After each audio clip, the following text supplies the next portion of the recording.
انت تدري الحرب العالميه قائمه؟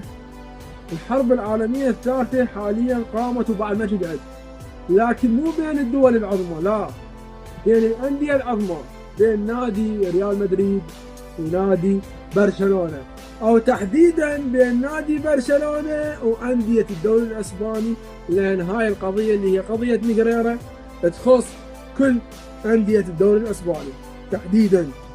لكن ريال مدريد هو المصدي بالامام، هو اللي صاير بوجه المدفع امام برشلونه، هو اللي شلون نسميها محتضن القضيه، هو اللي جاي يدافع، هو جاي يماطل ويا، يعني ما اعرف شو اقول.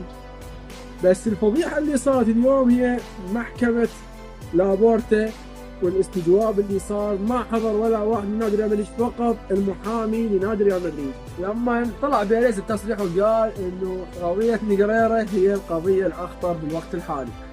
طلع وراها لابورتا وقال انه نادي ريال مدريد مهووس بنادي برشلونه سابقا، لكن حاليا اصبح الهوس حاد، يعني زاد عن حده ووصل حتى للجمهور. يعني انا هسه من مشجع ريال مدريد حاليا انا مهووس ببرشلونه. احكي لي اليوم بالمحكمه اللي صارت اللي لابورتا سوالف ما يعرف يسولف، بعد ما يعرف يسولف كانوا يقولون احنا اعطينا 7.5 مليون يورو الرئيس رابطه الحكام، لان اعطيناهم من اجل شنو؟ يقولون من اجل حتى يعلمون لاعبينه شلون يتعاملون ويا الحكام بارض الملعب، شلون يعني ميسي يتعامل ويا الحكم، شلون سواريز يتعامل ويا الحكم، شلون يعني لاعبين برشلونه يتعاملوا ويا الحكام. ايش طلع الحكي هسه؟ لا لويس انريكي يدري ولا فالفيردي يدري. يعني تخيل انت المدير الفني اللي هو مدرب نادي برشلونه لويس انريكي ما يدري بالقضيه. احنا هذول من يوصل لهم المعلومات اللاعبين؟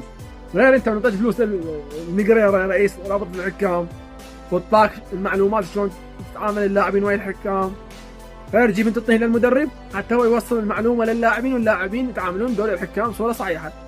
لويس انريكي ما يدري.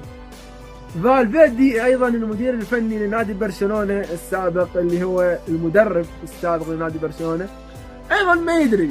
شادر اللاعبين ذول من وصل لهم المعلومات هاي؟ بس حتى اللاعبين ذول يسلموا يقول لك والله ما ادري شو صار، هذا جينا عجيب ما يدرون.